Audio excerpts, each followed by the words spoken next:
नमस्कार दोस्तों, मेरा नाम है हिमांशु। लोकसभा में बीते 2 अप्रैल बुधवार को वक्फ अधिनियम में संशोधन से जुड़े विधेयक पर चर्चा शुरू हुई। विधेयक को पिछले साल अगस्त में पेश किया गया था। बाद में चर्चा के लिए संयुक्त संसदीय समिति को भेज दिया गया। समिति की सिफारिशों पर विचार कर इसे सदन में चर्चा के लिए लाया गया। आइए पहले जानते हैं कि इस्लाम में वक्फ से जुड़ी क्या कहानी है। इसे लेकर एक कहानी भी सामने आती है। ऐसा कहा जाता है कि एक बार खलीफा उमर ने खैबर में एक जमीन हासिल की और पैगंबर मोहम्मद साहब के पास जाकर पूछा कि इस पे सबसे अच्छा क्या किया जा सकता है, इसका बेहतरीन प्रयोग किस तरीके से करें। पैगंबर ने कहा कि इस संपत्ति को रोक लो और इससे बांध खरीद लो। इससे होने वाली आमदनी को, इससे होने वाले फायदे को लोगों के काम में लगाओ, उनकी ज़रूरतों पर खर्च करो। इसे न बेचा जाए, न उपहार में दिया जाए और ना ही विरासत में दिया जाए। इस तरह ज़मीन को वक्फ किया गया।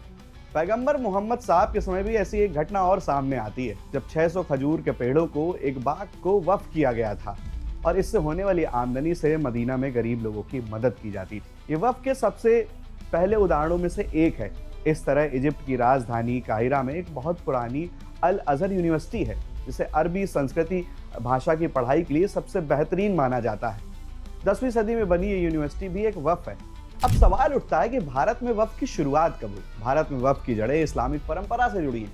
ये संपत्ति को जन कल्याण के लिए दान करने की व्यवस्था है, जिसे बेचा, उपहार में दिया या विरासत में नहीं सौंपा जा सकता। इसकी शुरुआत 7वीं सदी में अरब व्यापारियों के आगमन से मानी जाती है, जबकि 12वीं सदी में मोहम्मद गोरी ने इसे शासकीय रूप में शामिल किया। बाद में कुतुबुद्दीन ऐबक, इल्तुतमिश, मुगल शासक और ब्रिटिश शासन और 20वीं सदी में मुस्लिम वक्फ एक तक यह प्रणाली विकसित होती रही। भारत में वक्फ की औपचारिक शुरुआत का श्रेय अक्सर अफगानी आक्रमणकारी और लुटेरे शासक मोहम्मद गोरी को दिया जाता है। इसकी शुरुआत 12वीं सदी के अंत में अविभाजित भारत के पंजाब के मुल्तान में हुई और दिल्ली में राज करने वाले सुल्तानों के शासनकाल में फैली। आजादी के बाद पहली बार 1954 में वक्फ अधिनियम संसद में पारित किया गया था। साल 1995 में एक नए वक्फ अधिनियम को बदला गया, जिससे वक्फ बोर्ड और ज्यादा शक्तिशाली हो गया।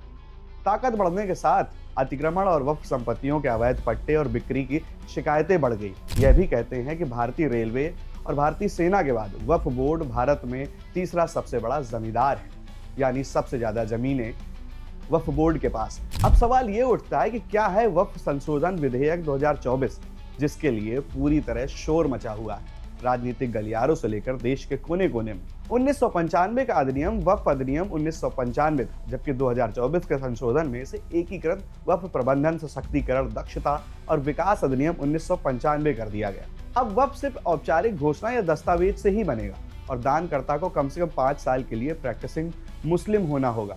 1995 के अधिनियम में वक्फ संपत्तियों का सर्वेक्षण आयुक्त की जिम्मेदारी थी, लेकिन देरी और समन्वय की कमी से कई राज्यों में यह अधूरा रह गया। 2024 के विधेयक में यह दायित्व जिला कलेक्टरों को दिया गया है और राजस्व कानूनों के तहत काम करेंगे। इससे सर्वेक्षण तेज और व्यवस्थित होगा, क्योंकि कलेक्टरों के पास भूमि रिकॉर्ड और प्रशासनिक संसाधनों की पहुंच पहले से होती है। 1995 के अधिनियम में CWC के सभी सदस्यों का मुस्लिम होना अनिवार्य था, जिनमें 2 महिलाएं शामिल होती थी। 2024 के संशोधन में 2 गैर मुस्लिम सदस्यों को जोड़ने का प्रस्ताव है। अब सांसद, पूर्व न्यायाधीश और प्रतिष्ठित व्यक्तियों के लिए मुस्लिम होना जरूरी नहीं रहेगा, जबकि मुस्लिम संगठनों के प्रतिनिधियों के लिए शर्त बनी रहेगी। 2 मुस्लिम महिला सदस्य अनिवार्य रहेंगी। यह बदलाव समावेशिता और प्रशासनिक दक्षता बढ़ाने के लिए है। 1995 के अधिनियम में केंद्र की शक्तियां सीमित थी, जबकि 2024 संशोधन में उसे व्यापक अधिकार मिले हैं। अब केंद्र वक्फ पंजीकरण, खातों, ऑडिट, CAG या नामित अधिकारियों के माध्यम से जुड़े नियम बना सकेगा। यह प्रावधान बेहतर निगरानी और वित्तीय अनुशासन सुनिश्चित करने के लिए लाया गया है।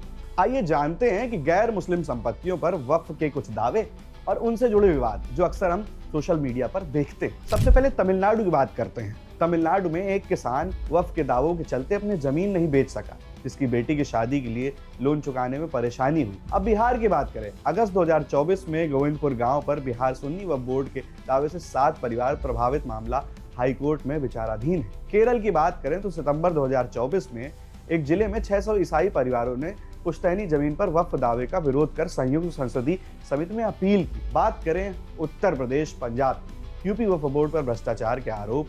वहीं पंजाब वक्फ बोर्ड ने पटियाला में शिक्षण विभाग की जमीन पर दावा ठोका है। वक्फ संशोधन विधेयक 2024 एक महत्वपूर्ण कदम है, जिसका उद्देश्य वक्फ संपत्तियों के प्रबंधन में पारदर्शिता और दक्षता लाना है। हालांकि विपक्ष को वोट बैंक की चिंताएं हैं, लेकिन सरकार का कहना है कि इसका उद्देश्य मुस्लिम समुदाय के हितों की रक्षा करना है। इस विधेयक के पारित होने से वक्फ संपत्तियों का बेहतर प्रबंधन हो सकेगा। आपका इस बिल पर क्या विचार है, हमें कमेंट बॉक्स में बताएं। और सोशल मीडिया पर ये जो हलचल चल रही है, आप इसको किस तरीके से देखते हैं, इसमें विपक्ष का एजेंडा क्या है और भारतीय जनता पार्टी एनडीए का एजेंडा क्या है, इस पर भी आप हमें कमेंट करके बता सकते हैं। धन्यवाद।